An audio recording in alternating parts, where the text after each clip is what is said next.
I am 82 years old, and as I sit here in my garden, listening to the birds and feeling the sun on my face, I feel a profound sense of peace. But this peace isn't an accident. It's a fortress I built, brick by brick. People look at me and they see a woman who is still the pilot of her own life. I'm not waiting in a room for a phone call to tell me I'm allowed to go out. I am here because I made a choice decades ago that most women are too afraid to make. I decided that I would love my family with everything I am, but I would never, ever give them my power. You see, we are raised on a very beautiful, very dangerous myth.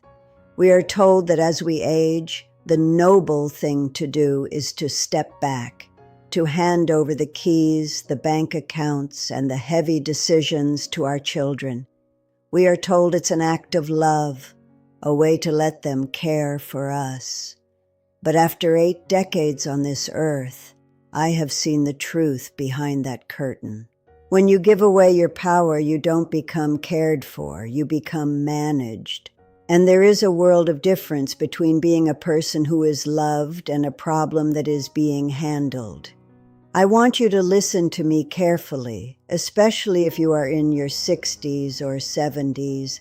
I am not telling you to be paranoid. I am not telling you that your children are villains. Most children are good people who truly want the best for you. But even the best person in the world will treat a guest differently than they treat a homeowner.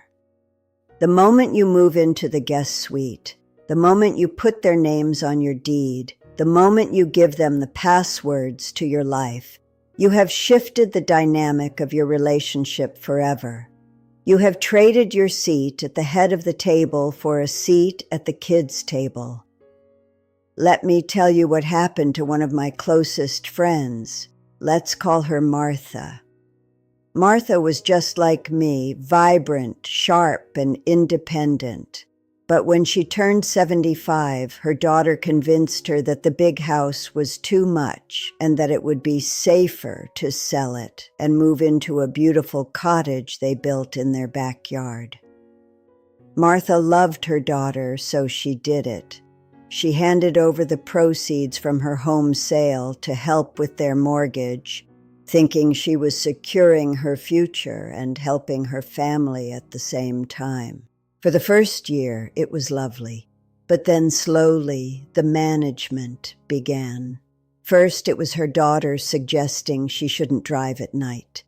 Then it was her son-in-law questioning why she was spending her own pension on unnecessary trips to see friends. Within 3 years, Martha went from being the matriarch of her family to being the live-in babysitter who had to ask permission to turn up the heat in her own cottage. She didn't lose her family's love. She lost their respect because she gave away the one thing that commands respect in this world, her autonomy. I watched Martha fade. I watched her spirit shrink until she was just a ghost in a backyard that didn't belong to her. And I promised myself right then, that will never be me. Why? Because I understood the system. The system wants the elderly to be passive. It wants you to pass your resources down so the engine of consumption can keep moving.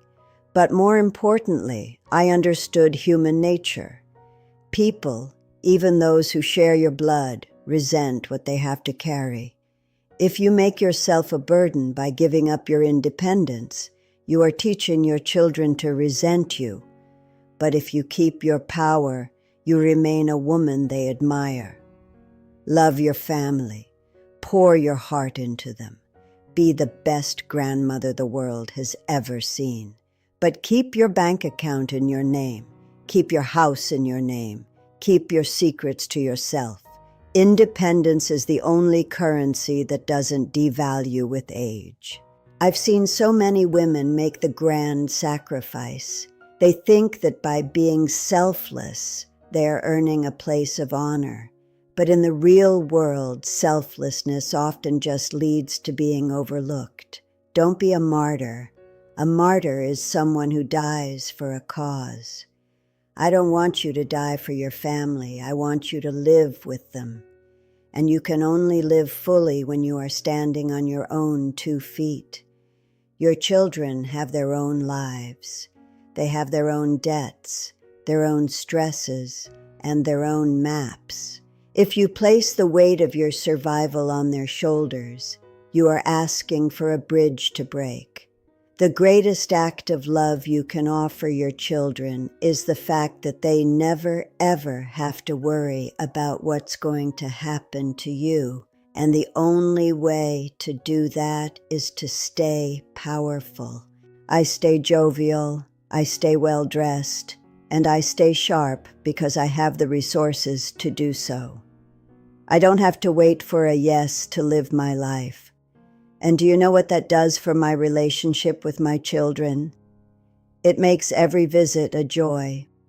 They aren't visiting the old mother out of duty. They are visiting a woman they respect. I haven't become a task on their to-do list.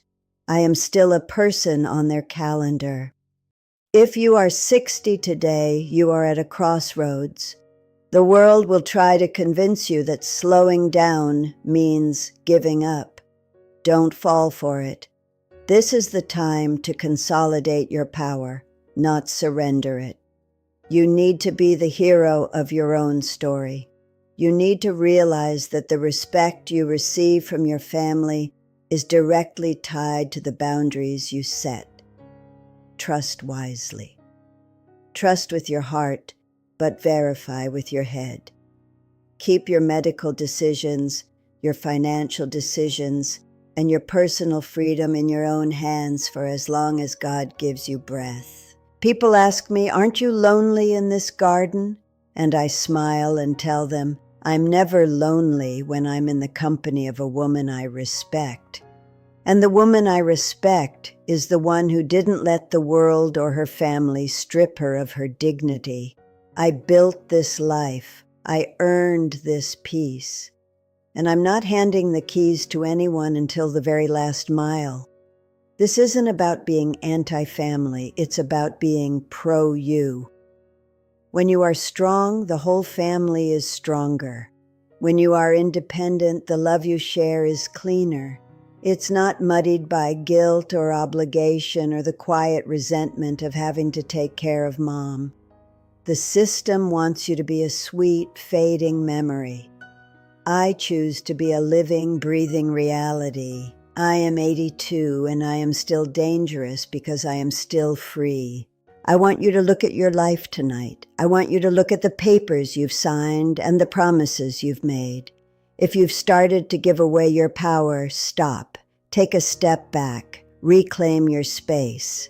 It's not an insult to your children. It's a service to them. Show them what an aging woman of power looks like. Show them that life doesn't end at retirement. It just changes gear. I love my grandchildren. I would give my life for them, but I won't give them my autonomy. Because if I do, I'm not teaching them how to love. I'm teaching them how to consume. The sun is shining in my garden today. I have plans. I have friends to see. I have a life that is entirely mine. And that is the secret to the smile you see on my face. It's not a smile of perfect family harmony. It's the smile of a woman who knows she belongs to herself.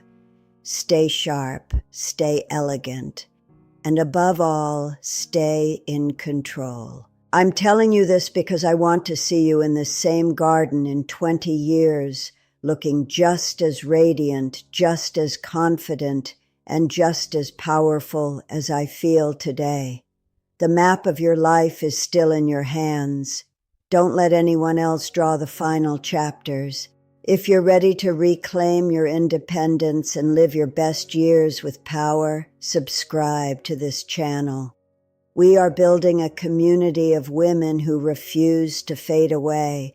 Leave a comment below and tell me, what is one thing you've kept just for yourself? Is it a secret bank account, a hobby, or just the deed to your own front door? I want to hear your stories of strength. I read every single one. I'll see you in the next video.